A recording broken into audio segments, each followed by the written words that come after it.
Hello and welcome to Let's Talk Lagos on Wave TV. My name is Aderele Ijelu and I'm going to be your host for today. Today in the studio we have a guest, a special guest of number past. Let me put it that way. My guest is the Secretary General of Nigeria's Network of NGOs, also a member of the Governing Council of Lagos State Public Procurement Agency and Chairman Public Health Sustainable Advocacy Institute, Barrister Ayo Adebusoye. It's a pleasure. Nice to have you on the show, sir. Thank you very much. It's a pleasure having you on the show. Sir, the 2019 election has come and gone. It has been dusted. Initially, it was the Presidential and National Assembly election on February 23rd and also the concluded governorship election March 9. Sir, can you please, what's your take on it, on the outcome of this election? Well, one of the things that's becoming clear is that there has to be actually a reform in our whole electoral process. If you look at the national elections, the assembly and presidential, and now the more recent state elections, where we have about 7 states whose elections are still inconclusive. Exactly, sir. So I think we really need to have a conversation. It's a very serious one, where we actually map out, we'll really interrogate all the issues around why our elections are so chaotic.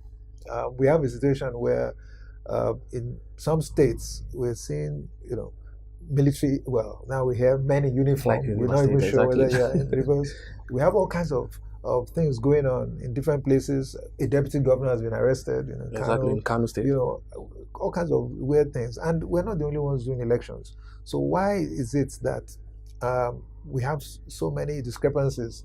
And it's not to be put at INEC's doorstep. Okay. It's the people. The politicians, especially exactly. Majority of the political class, they completely know principles with regards to their politics and campaigning, and then the followers as well.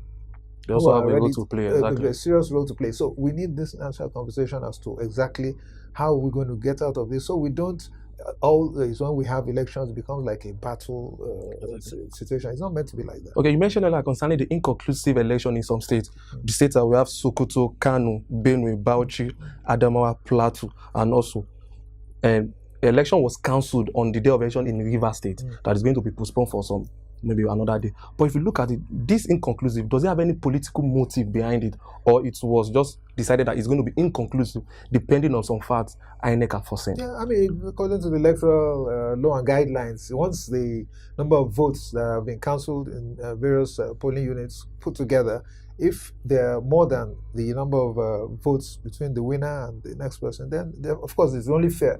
Because otherwise, we have a situation where some people may just go and carry ballot boxes in some polling units where they know that they don't have support, and then those will not be tabulated at the end of the day. So they're doing the right thing, contrary to what some people are saying. By calling it inconclusive, it doesn't have any political motive attached to it. Because they're still going to do the reruns in those areas that are inclusive to make sure that all the votes available can actually be counted.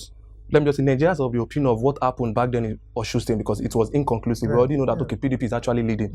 But all of a sudden, after the rerun election, APC won. So some people are saying, okay, because they decided want to do it in their favor because of they are the ruling party in Nigeria. What's your take on that? We see Nigerians were also overly suspicious of everybody's motive. So even when you are trying to do the proper thing, people will doubt your motives. They will say because you're in this party or that party. When one party wins, I mean, first we have to understand there has to be a winner and a loser. And we've seen a situation where, of course, when the ruling party wins, then people will say, no, it's against democracy. Exactly. But when the opposition party, they say, oh, it's okay. No. So we can't eat our cake and have it. There must be a winner and a loser. And Nigerians need to really begin to stand by systems and not just on individuals. The challenge is we always want to bend systems to suit the individual. We have to build structures and systems. So INEC, if they see, because it's clear, once the votes that are being counted is more than the difference between the winner and the loser, then they actually have to do a rerun in those areas. Otherwise, it will not be fair. And I think it cuts across. We have to begin to respect rule of law and not look at personalities. Or else you have situations where you have sitting governors going to threaten coalition officers and things like that. We really need to move this country out of this mindset of winner take all and that we can do anything. To as long as you are the winner, anything to achieve. Consequences. It has consequences. So the rule of law is critical. We must begin to have clear guidelines. But on our own part, even as citizens, we have to begin to demand integrity from our leaders. And that's one of the main things we're seeing out of these elections, that we cannot afford to, vote in or allow people who are like criminals. Exactly, That's why we see, to hold any elected post. That's why we see a certificate of returns has been denied the Okorocha, under duress, exactly. Yeah, for good reasons. So I think we really need to begin to move this country towards the best leading practices internationally. We cannot continue this Jaguda system. Okay, since you mentioned that of a governor of Imo State, Okorocha, concerning the fact that he was declared winner under duress, is it right for the INEC official to say he was actually just like calling the winner under duress, or he should have just this is the winner without mentioning the fact that it was under duress? No, he has to. I mean, and in fact, that was the best thing for him to do. And if I understand that he actually had contacted the headquarters in Abuja and said, look, just to save yourself, better just say. Is this safe? Because, I mean, obviously he was completely surrounded from all the indications, and anything could have happened to him. And of course, we know there are some cases of all kinds of violence in different parts of the country. So I think that was all he could have done under the circumstances, and that's why they actually have failed to give him that certificate of return. Okay. Let's digress a little bit and come to Lagos down here. Okay. So there's something concerning Lagos politics. There is campaign and other thing. What do you think during the electionary period, the campaign period, there were campaigns everywhere in Lagos State, that of the PDP, APC. Do you think during this campaign they did what is right? I think the campaign was actually professionally done. In terms of any party or the political party? In fact, generally you see that the parties here, the campaigning was not brought to a low level.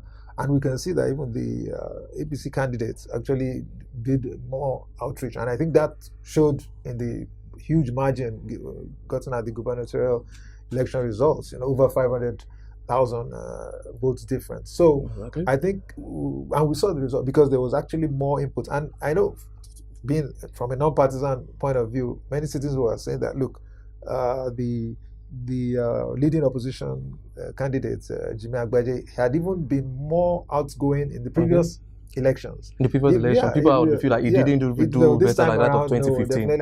And we know the reason why. One is that I'm sure he did not expect to come out until very late in the day last year when it became clear that the incumbent wasn't coming back. So it wasn't like before, it was not properly prepped up for it. Of course, funding, maybe for him to have access funds would have, of course, more difficult this time. So it was clear that his heart was not really into it like previously. And but in the case of the ABC governorship candidate, we could see it was gung-ho, went all out, and we saw the results. It was a huge mandate. I think it's even the largest mandate that's been given to any. And Barrister, do you think there is a need for a reform during the campaign? Eventually, if you want to have any election, maybe after 4 years or other elections in other states in Nigeria, is there a need for a reform for campaign? Huge reform. One is the issue of funding. The INEC needs to begin to enforce the issue of where actually are the candidates getting their funding from, so that would ensure, like in other clients, did not even give minor political parties a space at all. Well, that's another point. That how many parties should even be on the ballot, and what are the criteria, so that we don't go through 90 parties or 70 parties when we're actually trying to announce results. So a lot of overall in Lagos State, we have the challenge of many people. We had the lowest turnout in Lagos State. Less than about 6 million voters registered. Yeah, and 1 million or so voted. So here we are. Okay, yeah, sorry to cut it short. With that, since about 6 million people registered in Lagos State, in Kano State about 5-point-something million. But let's look at different like 2015 and 2019. In 2019, we have 84 million registered voters. In 2050, we have 68 million voters. And the turnout in Nigeria 2019 this year, 35.6%. The last election 2015, 43.65%. Barrister, what did you think led to this situation, please? There are various reasons. One of it is, especially when you come down south, there's a lot of apathy with regard to voting. And if you see, generally in the north, we had even more people coming out to vote. I mean, you saw images of, for instance, in Borno, of all places, queues and queues of people voting, queuing up to vote. And they have the security issues in that particular and even despite the security issues. Meanwhile, here we are with very little security issues. Many of our neighbors are not bothered to come out. Very few people could be bothered to go out. We have so many, even the young people. They ask around how many young people actually voted here in Lagos. State. And finally, Barrister, what do you have for the governor-elect in Lagos State, Mr. Babajide Olusola Sanwo-Olu? what do you want him to do immediately is sworn in as the governor of Lagos State May 29. Great. Lagosians want him to hit the ground running. The filth needs to be cleaned up within, maybe next first month or two that he gets in. All the rubbish that was not there before. One, all these projects completed projects, he needs to complete them, and then we should look at the Lagos State Development Plan, align his development agenda or theme towards the development plan, and let Lagosians begin to see that progressive improvement towards making Lagos State Africa's model megacity. Okay, thank you so much for that. And that's all we have for you on Let's Talk Lagos on Wave TV. You've heard from Barrister Ayo Adebusoye everything concerning the 2019 election, and also what he have for the governor of elect Lagos State, Mr. Babajide Sanwo-Olu, immediately is sworn in as the governor of Lagos State come May 29. Please do follow us on our social media pages, Wave TV 2024. That is Instagram, Facebook, and Twitter. And also subscribe to our YouTube channel, Wave TV. I'm Aderele Ijelu. Bye for now.